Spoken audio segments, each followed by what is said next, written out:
Assalamualaikum warahmatullahi wabarakatuh. Apa kabar anak-anakku semua? Semoga kita semua dalam kondisi sehat walafiat. Pada kesempatan kali ini saya akan memberikan materi mengenai dinamika partikel ya. Sebelum kita memulai materi ini, alangkah baiknya kita berdoa dahulu. Semoga dalam pelaksanaan perkuliahan daring pada kesempatan kali ini kita senantiasa diberi kemudahan dan petunjuk oleh Allah Subhanahu wa taala. Berdoa mulai.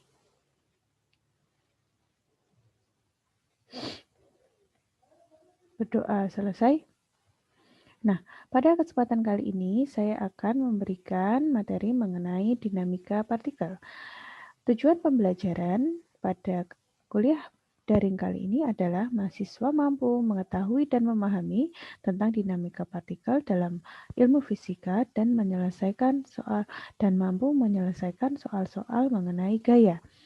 Materi yang disampaikan pada kesempatan kali ini adalah definisi dari dinamika partikel, hukum Newton, dan macam-macam gaya, yaitu gaya gravitasi, gaya berat, gaya normal, gaya gesek, dan tegangan tali. Baik, saya akan mulai materi kita. Yang pertama adalah tentang definisi dari dinamika partikel. Jadi dinamika partikel adalah gerak dengan memperhatikan aspek-aspek dan sebab-sebab gerak partikel. Kita ingat kembali pada pertemuan yang sebelumnya kita mempelajari tentang kinematika partikel yang terdiri dari posisi perpindahan, kecepatan, percepatan, gerak lurus, beraturan, dan gerak lurus berubah beraturan, di mana ada pembahasan mengenai gerak dengan percepatan konstan, yang kemudian GLBB itu dapat bercabang ya, diturunkan menjadi beberapa macam gerak, diantaranya gerak jatuh bebas, gerak vertikal ke atas, gerak proyektil, dan yang terakhir adalah gerak melingkar beraturan. Nah, kalau kinematika partikel kita mempelajari tentang gerak tanpa melihat penyebabnya, kalau dinamika partikel ada sebab yang menyebabkan gerak partikel, yaitu gaya. Ya, jika suatu benda didorong atau ditarik, atau suatu objek didorong atau ditarik, maka benda itu akan menyebabkan benda itu akan bergerak. Nah, oleh karena itu di sini kita mempelajari mengenai gaya, yaitu tindakan terhadap objek untuk mengubah kecepatannya. Yang tadinya diam, didorong, maka dia akan bergerak. Yang posisinya diam itu kecepatannya adalah 0, kemudian ketika bergerak maka akan memperoleh kecepatan tertentu. Nah, jika kita membahas mengenai gaya, tentu sudah tidak asing lagi dengan yang namanya hukum Newton. Nah, Newton ini adalah penemu yang menemukan tentang gravitasi ya. Setelah itu, Newton mempelajari mengenai gaya dan muncullah hukum pertama Newton, hukum kedua, dan hukum ketiga Newton. Pasti kalian juga sudah mempelajari dan akan saya ulangi hukum Newton ini. Yang pertama adalah hukum kelembaman, yaitu gaya diperlukan untuk membuat benda tetap bergerak dengan kecepatan konstan. Nah, di sini diartikan benda yang bergerak dengan kecepatan konstan itu dilakukan dorongan dan tarikan pada benda. Kecepatan konstan artinya tidak memiliki perubahan kecepatan. Benda akan terus bergerak dengan kecepatan konstan bila tidak ada gaya yang bekerja padanya. Kalau misalnya ada gaya bekerja padanya, maka benda bisa mengalami perubahan kecepatan. Jadi bisa kita simpulkan, hukum pertama Newton itu adalah jika tidak ada gaya yang bekerja pada benda, kecepatan benda tidak akan berubah atau benda tidak akan mengalami percepatan. Yang diam akan terus diam, tapi jika bergerak maka akan terus bergerak dengan kecepatan yang sama. Nah, posisi benda di sini dengan gaya berada dalam kesetimbangan. Nah, gaya ini bisa menyebabkan suatu percepatan ya. Ketika gaya itu kita tambah, maka kecepatannya juga akan berubah ya. Jika dorongan yang dilakukan pada suatu objek itu diperbesar ya, atau mungkin yang tadinya mendorong meja hanya satu orang, ditambah lagi dorongannya dengan 2 orang, maka benda itu akan semakin cepat untuk bergeser. Nah, karena benda ini semakin cepat, artinya mengalami perubahan kecepatan, maka dia mengalami percepatan. Jadi gaya ini menyebabkan suatu percepatan. Contohnya tadi sudah saya berikan, dan ini ada suatu contoh lagi. Sebuah benda dengan massa 1 kg ditarik ke kanan, sehingga mengalami percepatan 1 meter per sekon kuadrat. Benda tersebut mengalami gaya sebesar 1 Newton atau disingkat sebagai N. Jika ada 2 atau lebih gaya yang bekerja pada sebuah benda, maka di situ berlaku gaya neto atau gaya resultan.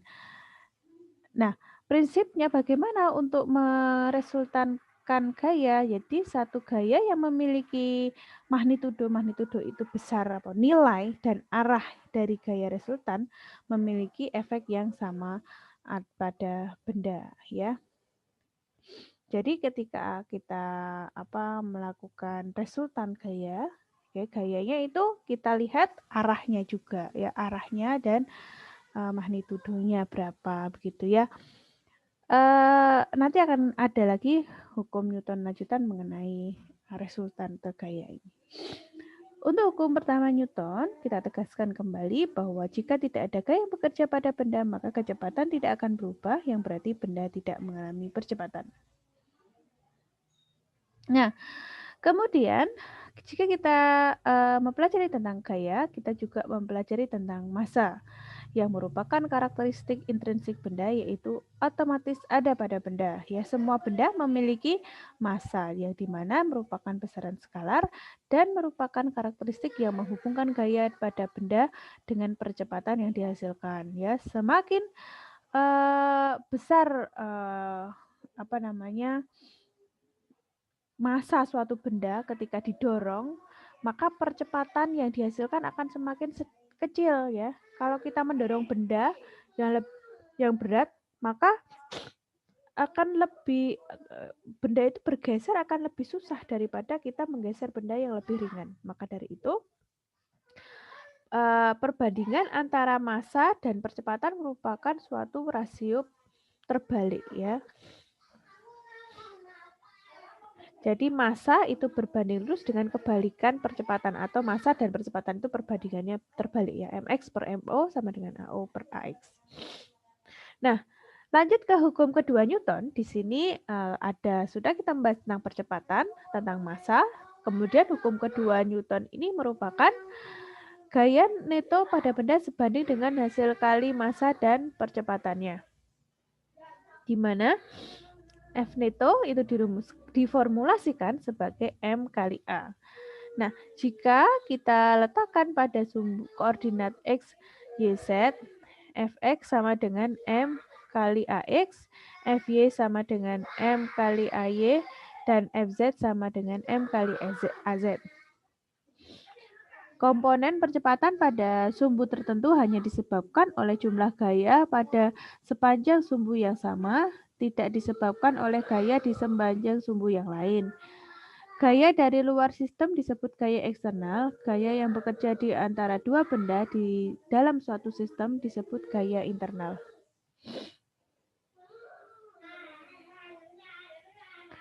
Nah, selanjutnya kita akan membahas macam-macam gaya yang berhubungan dengan hukum Newton ini dan ada di sekitar kita. Yang pertama adalah gaya gravitasi. Gaya gravitasi ini adalah gaya yang menarik benda langsung ke pusat bumi, yang dirumuskan sebagai M kali G, dengan G adalah percepatan gravitasi. Kemudian yang kedua adalah berat atau gaya berat ya. yaitu gaya neto yang dibutuhkan untuk mencegah benda mengalami gerak jatuh bebas.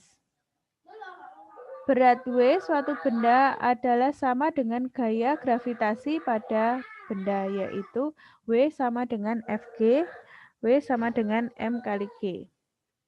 Berat benda tidak sama dengan masanya. Karena apa? Karena dikalikan dengan percepatan gravitasi. Kemudian yang selanjutnya kita akan mengenal mengenai gaya normal.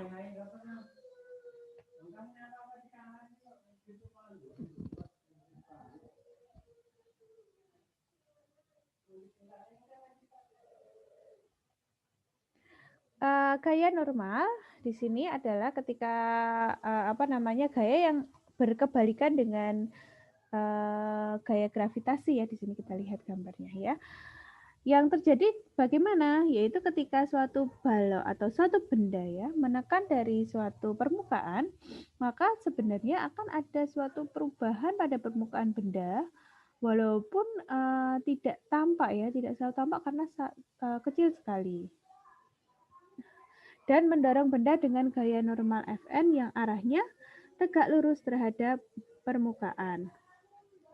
Contohnya, ketika kita berdiri di atas lantai, lantai akan mengalami perubahan bentuk, tertekan, bengkok, atau melengkung walaupun sangat sedikit dan tidak terlihat secara kasat mata, dan mendorong Anda ke atas. Gaya yang bekerja pada lantai itu disebut gaya normal Fn ya. Jadi ini sebenarnya balok atau pas kita berdiri di atas lantai sebenarnya ada suatu gaya yang perubahan bentuk karena ada tekanan ya, tapi tidak terlihat karena sangat secara kasat mata karena sangat sedikit ya. Jadi gaya normal ini selalu bekerja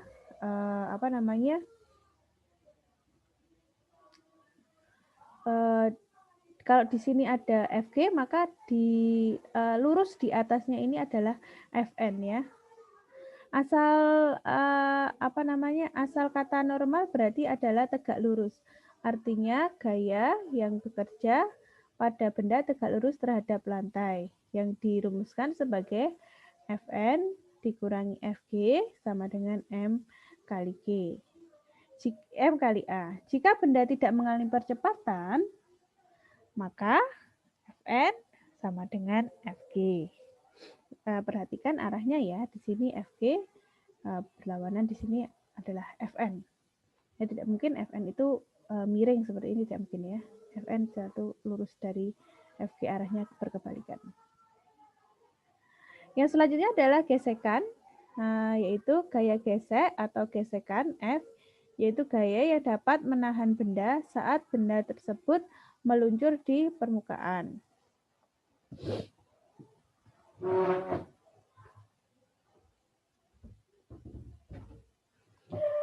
Arahnya di sini adalah berlawanan dengan gerakan benda. Jadi ketika suatu benda ditarik pada suatu permukaan yang misalnya kasar begitu ya, maka kalau ditarik maka dia akan cenderung lebih sulit dibandingkan kita menarik benda di atas lantai yang licin. Nah, di sini karena apa? Karena berlaku suatu gesekan, gaya gesek yang berlawanan dengan arah gerak benda yang dinamakan dengan gaya gesek. Kemudian yang selanjutnya adalah tegangan. Tegangan di sini adalah terjadi jika suatu benda itu ditarik dengan tali ya, atau kabel atau kawat ya. Nah, di sini jika kita menarik benda dengan gaya T yang arahnya menjauhi benda dan diarahkan sepanjang kawat, maka gaya ini akan disebut sebagai gaya tegangan atau tension force. Kawat berada dalam keadaan tegang ya, sedang ditarik menegang. Ya, di sini ditarik baloknya, kemudian akan terjadi suatu gaya tali atau gaya tegangan di sini ya. Tegangan berlaku di atas tali, kabel, kawat, dan lain sebagainya. Nah, Setelah kita mempelajari hukum kedua Newton, yaitu gaya sama dengan massa dikalikan percepatan, di sini kita membahas lagi mengenai hukum ketiga Newton, di mana ketika dua benda berinteraksi, gaya pada kedua benda yang berasal dari satu sama lain selalu sama magnitudenya dan berlawanan arah. Nah, di sini kita lihat ada dua benda berinteraksi, maka kalau misalnya arahnya berlawanan di sini, maka akan saling mengurangi. Namun jika ini besarnya sama, di sini kita bisa katakan bahwa FBC sama dengan FCB. Nah, ini adalah contoh dari soal-soal pada hukum Newton. Nah, di sini ada beberapa soal ya, kaitannya dengan hukum Newton yang kita lihat nomor 1, ini sebenarnya adalah soal untuk hukum Newton 3 ya. Kita lihat, kita perhatikan ya. Diketahui benda bermassa 0,2 kg. Benda tersebut mengalami 3 kondisi, di mana kondisi pertama, benda mengalami gaya sebesar F1 4 Newton. Kondisi kedua, benda mengalami gaya F1-nya ini 2 Newton, F2-nya 2 Newton. Dan kondisi ketiga, benda mengalami gaya F2, ini F2 adalah 1 Newton, F3-nya adalah 1 Newton, namun ada sudut 30 derajat. Berapa percepatan pada masing-masing kondisi? Nah, ini jika ditanyakan percepatan, berarti kita juga mengingat hukum Newton yang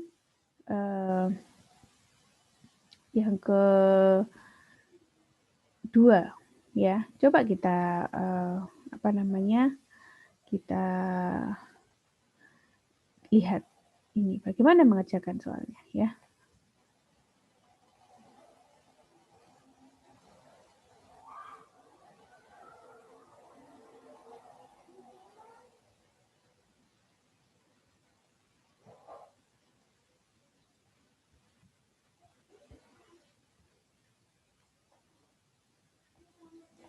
Diketahui massanya adalah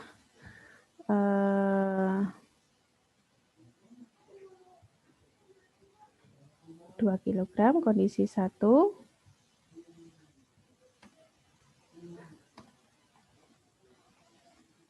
Kondisi 2. Kemudian kondisi ketiga ya, kondisi 3. Seperti ini kita bisa tuliskan untuk diketahuinya ya.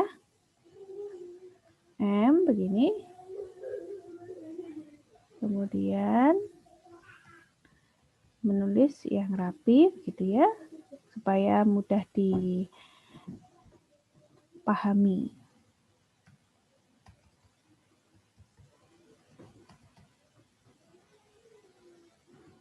Bisa ditambahkan gambar. Kemudian ditanya,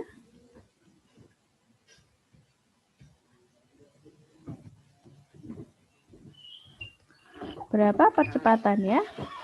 Berarti yang ditanyakan adalah A1, A2, dan A3. Ini bisa kita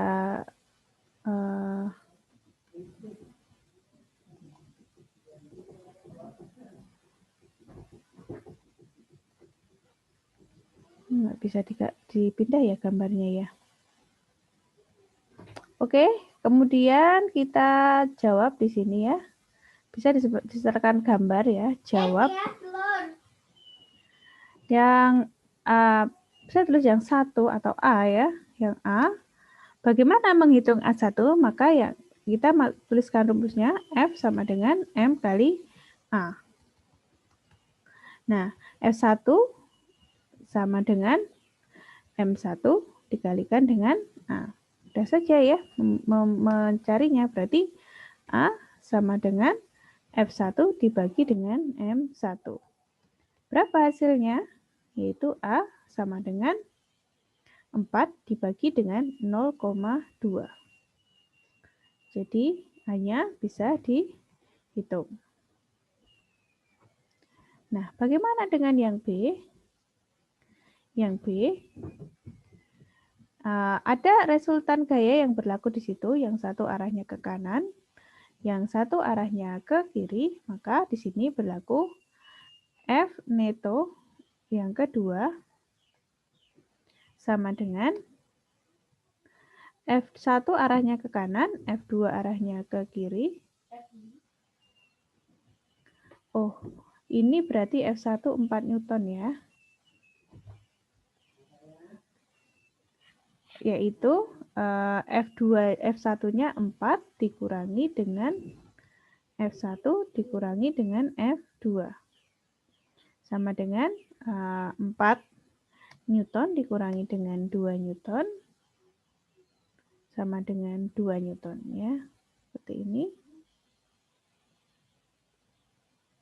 Sama dengan.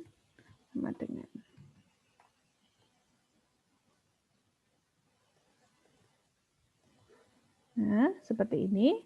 Kemudian kita masukkan yang perhitungan selanjutnya, yaitu langsung saja ya. A sama dengan F neto 2 dibagi dengan M ya. Bagi dengan M. Maka hasilnya adalah 2 dibagi dengan 0,2. Hasilnya bisa kalian hitung juga. Nah, bagaimana untuk soal yang ketiga? Soal yang ketiga, di sini ada gaya yang arahnya ke bawah 30 derajat ya. Maka di sini kita bisa berikan bahwa dia adalah F3 cos 30 derajat dikurangi dengan F2.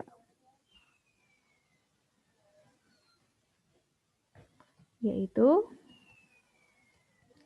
1 cos 30 derajat dikurangi dengan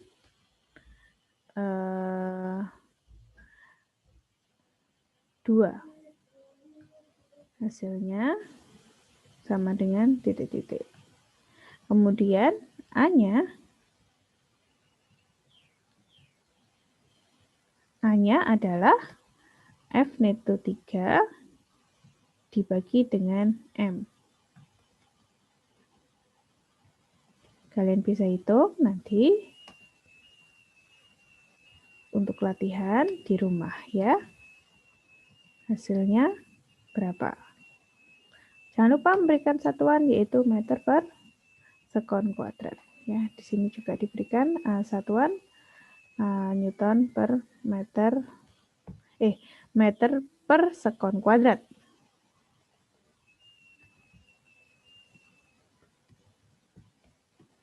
Kira-kira seperti itu untuk pengerjaannya ya. Mudah kan? Sekarang bagaimana dengan contoh soal yang lain?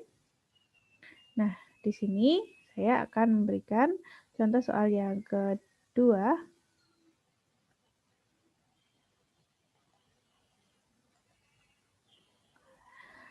Sebuah benda mengalami gaya tarik FA sebesar 220 Newton, FC sebesar 170 Newton seperti di gambar ya. Yang FA ini adalah, sini kita bisa taruh dia adalah ini FA ya. Kemudian yang mana lagi? Yang FA, ini yang diketahui FA, kemudian FC. Ya. FA berapa? FA adalah 220 Newton. Ya. Kemudian FC adalah 170 Newton ya. Nah, seperti ini, maka bendanya adalah tetap diam meskipun mengalami gaya tarik. Berarti resultantenya adalah 0 ya.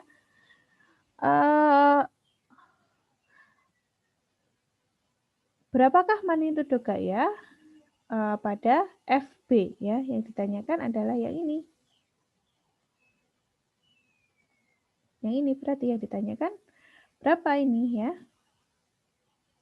Bagaimana cara menyelesaikannya? Nah, cara menyelesaikannya berarti kita menggunakan resultante gaya-gaya ini ya. Ada di sini satu yang belum diketahui, ini agak sedikit merepotkan ya.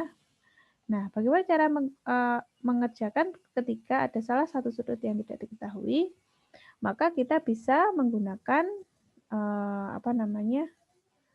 cara sigma ya. Sigma itu E ya. Sigma itu E, sigma F arahnya Y atau F X arah X dulu ya. F arah X kemudian diuraikan dan kemudian F arah Y. Berapa? Dan ininya berapa? Maksudnya bagaimana F arah X? Berarti di sini F arah X di sini berarti ada FCX dikurangi dengan FAX ya. Itu sama dengan, karena tidak bergerak, sama dengan M kali A. A-nya berapa? Benda tetap diam berarti 0. Maka FCX sama dengan FAX. Di sini kita bisa memperoleh besarnya sudut. Kemudian untuk arah Y bagaimana? Ketika kita sudah mengetahui sudutnya, maka kita bisa menguraikan dia menjadi FAY ditambah FCY dikurangi FBY sama dengan M dikalikan dengan A. Benda tetap diam, maka A-nya sama dengan 0. Berarti FAY ditambah FCY sama dengan FBY. Seperti itu ya.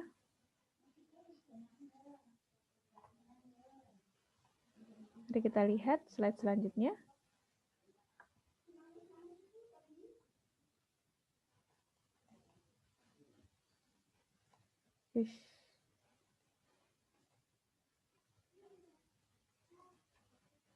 Nah, begini jawabannya ya.